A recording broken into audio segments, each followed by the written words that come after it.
மூளையை சுய கட்டுப்பாட்டுக்கு பழக்குவதற்கு சில வழிகளை நிபுணர்கள் பரிந்துரைக்கிறார்கள்.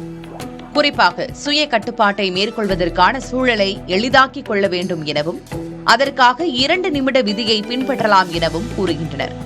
அதன்படி ஏதேனும் ஒரு செயலை தொடங்க தயக்கமாக இருந்தால் வெறும் 2 நிமிடங்கள் மட்டும் செய்வோம் என நினைத்து செய்ய வேண்டும் எனவும் படிப்படியாக அந்த செயலை தொடர்வது எளிதாகிவிடும் என்றும் கூறுகின்றனர்.